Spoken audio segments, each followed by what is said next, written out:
Brahmanda Purana, Part 1, Section 2, Anusanga Pada, Chapter 6.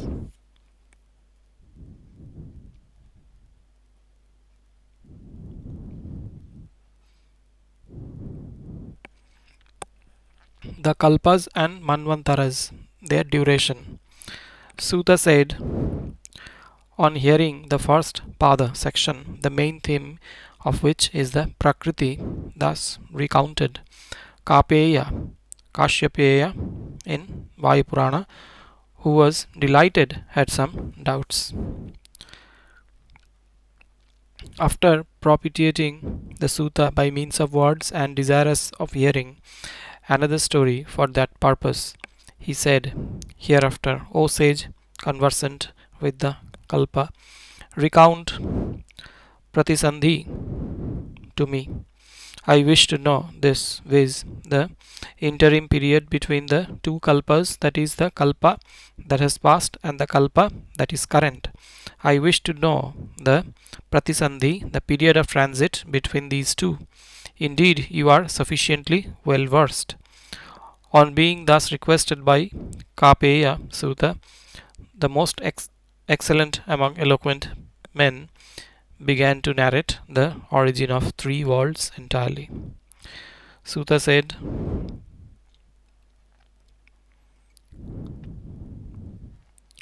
now I shall describe factually, O men of holy vows, the kalpa of the past and the kalpa of the future and the period of transit that is between these two. I shall also describe, O men of holy rites, the different manvantaras in the kalpas. The kalpa that is current now is Varaha, an auspicious kalpa. The footnote says, description of manvantaras is one of the main characteristics of a Purana. We have a description of these Manvantaras in Brahmanda Purana.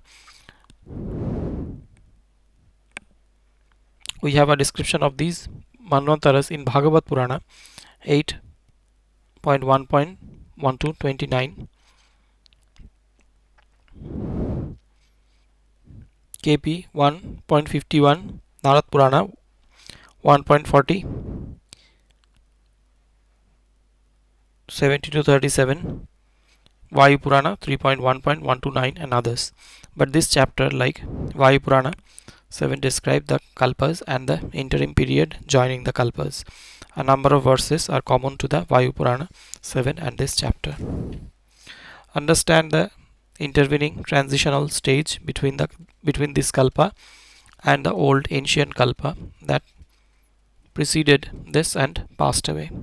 When the previous kalpa recedes without a pratisandhi, intermediate period, another kalpa begins, again with Janaloka and others. Two consecutive kalpas have a transitional stage separating them mutually. All beings are completely annihilated at the end of a kalpa. The period intervening between the end of that kalpa is called pratisandhi. The footnote says, the reading Na Vidyate, the pratisandhi does not exist between the past and the present kalpa, is obviously wrong. Hence the reading of Vayu Purana 7.9, this verse in Brahmanda Purana, is accepted.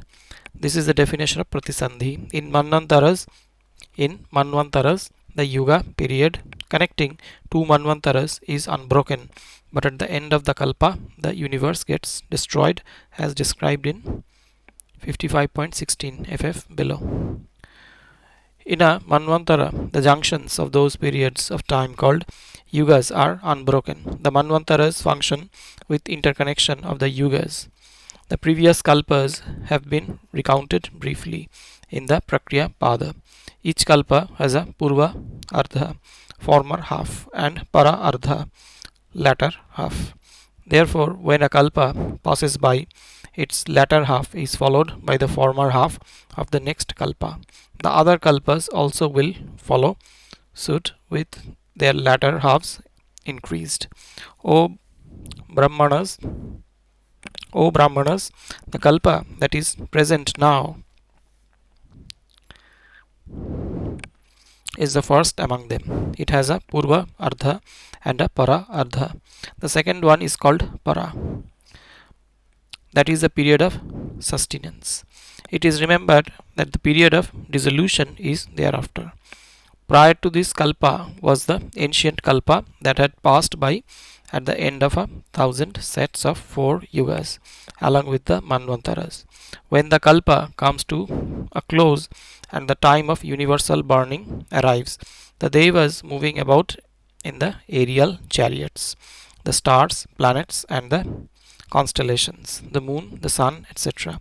All these meritorious souls were 28 crores in number. Their number in all the 14 Manvantaras is the same. Therefore, their total number in all the Manvantaras together was 14 multiplied by 28, 392 crores. Further, in every one of the Kalpas, the Devas moving about in aerial chariots are remembered to be 70,000 more. In the 14 Manvantaras, there were the Devas, the Pitras, and the sages imbibing nectar, Amritapas in the firmament and heaven. They had their servants, followers, wives, and sons. At that time, the Devas in the firmament were beyond the discipline of the Varnas, castes, and the ashrama stages in life.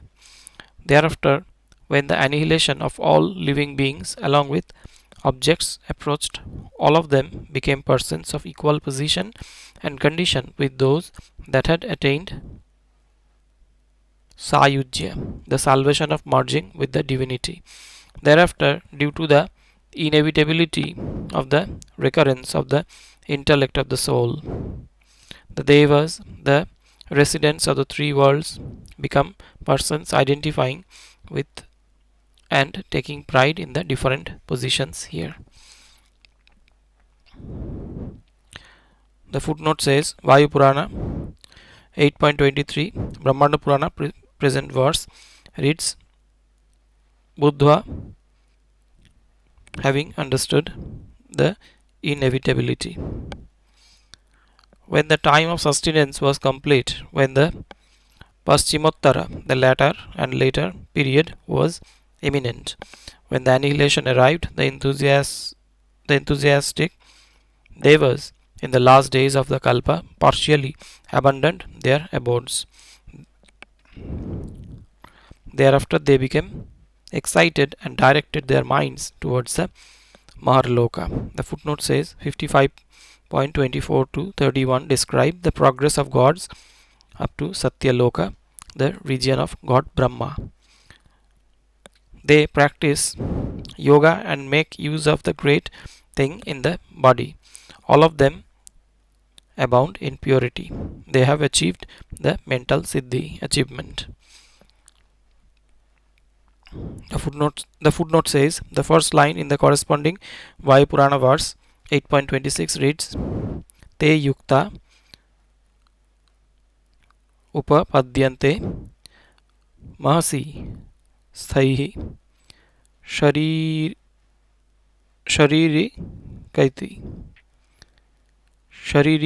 kaihi, with their bodies stationed in Maharloka, they practice, etc. The Maharloka was attained by Brahmanas, Kshatriyas, Vaishyas, and other people born of them, along with those residents of Kalpa. After going to Maharloka, the 14 groups of the Devas become agitated. Thereafter, they directed their minds towards Janaloka. In this order, the residents of the Kalpa mutually proceeded for thousands of yugas according to the reckoning of the Devas. All of them abounded in purity. They have achieved the mental siddhi, achievement of spiritual powers. The Jana Loka was attained by those residents of Kalpa together. After staying there for 10 Kalpas, they go to the Satya Loka once again. After going to the world of Brahma, they attain a goal from where there is no return, except the overlordship, they become equal to Brahma. They are equal to Brahma in regard to features and object of the sense organs, that is Vishaya. The footnote says CF Brahma Sutra 4.17 to 18, where the released soul is stated to have all the lordly powers except the power of creation of the universe. The powers of the released soul are not unlimited. There they stay with pleasure in the samyamas, worlds of that name. After attaining bliss from Brahman, they become liberated along with Brahma. Vayu Purana 8.33b reads Prasamgamat due to their close contact with Brahma. In view of the inevitability of affairs concerning the course of Prakriti, they remain bound along with honor, worship, etc., as is produced at the same time. The footnote says they remain bound in their separateness produced retained at that time. Just as in the case of sleeping person, the faculty of knowledge functions without clear-cut perceptions, abuddhi purvam. So also when they are purified and rendered service, the bliss begins to function. The bliss begins to function by the withholdings of differences. These are different in regard to lustrous ones. Along with them, their effects and instruments, sense organs, also develop. Of those residents of Brahma's region who observe multiplicity and separateness, and whose authority has been withdrawn, and who abide by their righteous duties. Those siddhis have similar characteristics. They are of pure souls and are unsullied. In their Prakrita form, they are equipped with sense organs, but they are stabilized in their own souls. After proclaiming itself, or the soul, the Prakriti is factually observed as different from Purusha and as multifarious, and as such it functions. Again, when the creation begins to function, Prakriti should be known in its connection with the liberated souls who perceive reality and who are identical with the existent causes. There, those persons attaining salvation do not return by the same path of samsara. Their non-existence had been caused once again, like that of the blazing flames that had been extinguished. The footnote says CF the concept of Brahma Nirvana in the Bhagavad Gita 55:24 to 26. While those noble souls had gone far above the three worlds, along with these, the Maharloka is not occupied by them.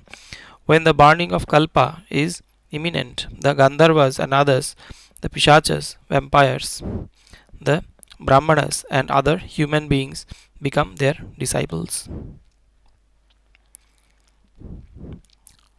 The footnote says Shishya in Brahmanda Purana is probably a misprint of Shishta, remaining ones, found in Vayu Purana in corresponding verse 8.43b.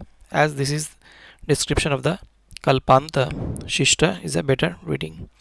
So also the animals and birds, the immobile beings and the reptiles, while those residents of the surface of the earth stand there at that time. The 1,000 rays that manifest themselves become combined and concentrated into 7 rays, and each one of the rays becomes a sun. The footnote says 55:43 to 60. This description of the Kalpa, Daha, at the end of the universe is a verbatim repetition of 55.121 to 138 of the last chapter. The popular etymologies of Ambhas, Salila, Nara and Nara, all meaning water, and the derivation of Narayana have been noted there. Rising up gradually, they burn the three worlds, the mobile and the immobile beings, the rivers and all the mountains that had already been dried up due to absence of rain are inflamed and afflicted by the suns. Completely burned by the rays of the suns, they become helpless. The mobile and the immobile beings of the nature of virtue as well as evil get their bodies burned. In the interval between the two yugas, they get rid of their sins. They are well known and freed from the sunshine by the auspicious rain that has great continuity, showering incessantly. Thereafter, those people are joined with other people of similar forms and features. The footnote says, Yonya Taya Yanir Muktaha, freed from that species in Vayu Purana 7.49 is a better reading. After staying there during the night of Brahma, born of the unmanifest one, they become the mental sons of Brahma at the time of subsequent creation.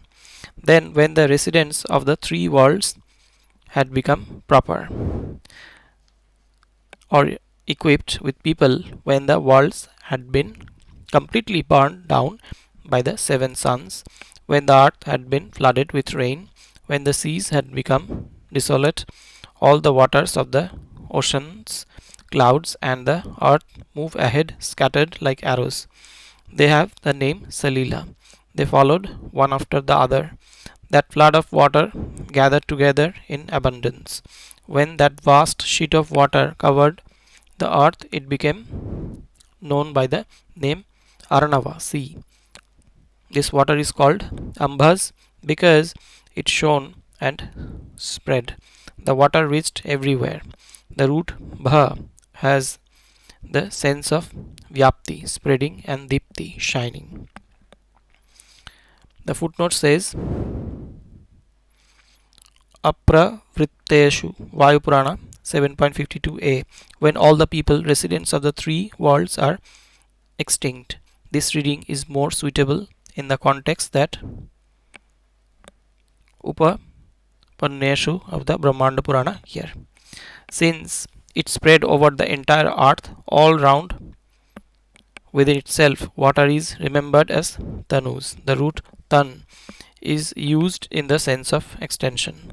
The root Sar, that is Shra, has different meanings. It means to become shattered or scattered.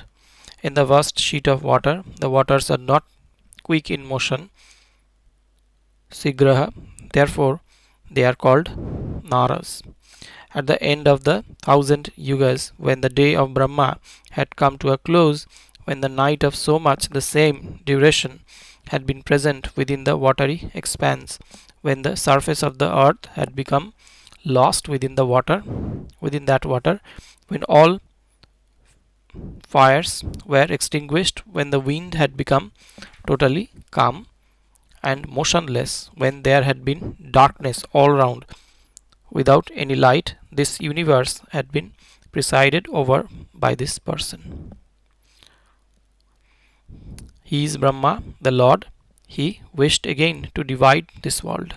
In that vast sheet of water, where the mobile and the immobile beings have perished, Brahma becomes a person with 1,000, that is innumerable eyes, 1,000 feet, 1,000 heads, one who has conquered all the sense organs, and one with golden complexion. They cite this verse regarding Narayana in this connection. The waters are Naras. We have heard that they constitute his bodies. They are being filled in, since he stays therein. He is remembered as Narayana. The first Prajapati, Lord of subjects, is a person of good mind. He has 1,000 heads, 1,000 feet, 1,000 eyes, 1,000 faces, mouths, and 1,000 arms. He performs 1,000 acts. He is explained as a person identical with the three Vedas. The footnote says, CF Purusha Shukta Rig Veda 10.90, the Vedic concept regarding Viraj, Hiranyagarbha, here identified with Brahma or Purusha of the Purusha Sukta at the different stages in the evolution. That Purusha is credited with three gunas for the creation, sustenance, and destruction of the universe. He has the luster and color of the sun. He is the protector of the universe. He is single. He is the first Virat cosmic personage. He is Hiranyagarbha of noble soul. He is beyond the ken of mind. In the beginning of the Kalpa, the Lord abounds in Rajas quality, and after becoming Brahma, he brought about the creation of the world. In the end of the Kalpa, he abounds in Tamas, and after becoming Kala, he devoured it again. It is reported that in the cosmic ocean, Narayana, with the preponderance of Sattva divides himself threefold and abides in the three worlds. By means of the three qualities or forms, he creates, devours, and sees or protects the world. In the vast sheet of water, when the mobile and the immobile beings have perished at the end of 1,000 sets of 4 yugas, when the earth is covered on all sides with water, Brahma, named Narayana, shines himself in the universe. All the subjects of the four types, that is, Shvedaja, Andaja, Udbhija, and Jarayuja, are covered with tamas due to the Shakti of Brahma. In the Maharloka, the great sages see Kala, god of death, sleeping.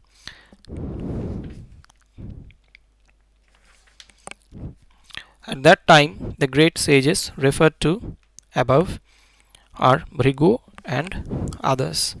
The great sages, when the Kalpa comes to a close, are the 8 sages, Satya and others. The great thing that is surrounded by them when they revolve is the Mahat.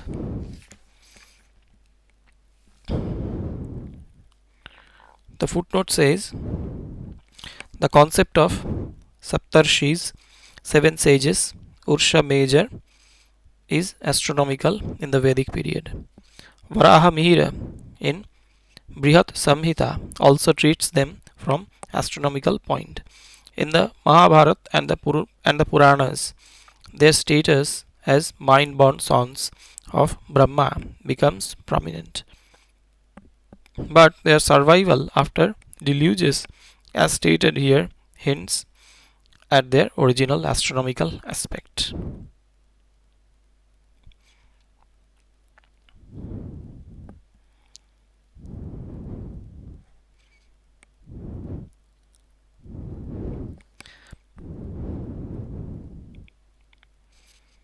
The root Rishas has a sense of gati, movement. The above name, that is Rishi, is derived from that root, the correct etymology. Since they move about with their sattva, and since they are great, they are called Maharshis, great sages. The sleeping Kala was then seen by those 7 great sages, viz. Sattva, Satya, and others who are stationed in the Maharloka in the previous Kalpa. Thus, Brahma continues to function in thousands of nights. The great sages who were brought by him then saw the sleeping Kala. Since in the beginning of the Kalpa, Brahma evolved 14 assemblages, worlds of diverse forms, it is defined as Kalpa. Definition of Kalpa, cf. Vayu Purana 7.77. He is the creator of all living beings. Again and again, in the beginnings of the Kalpas, the great Lord is both Vyakta, manifest, and Avyakta, unmanifest. This entire universe is evolved by him. Thus, the interrelation between two Kalpas has been recounted. The present has become the antecedent state in between the two. Everything has been recounted briefly in the previous Kalpa in the manner as it was factually. Now I shall recount the current kalpa. Understand the same.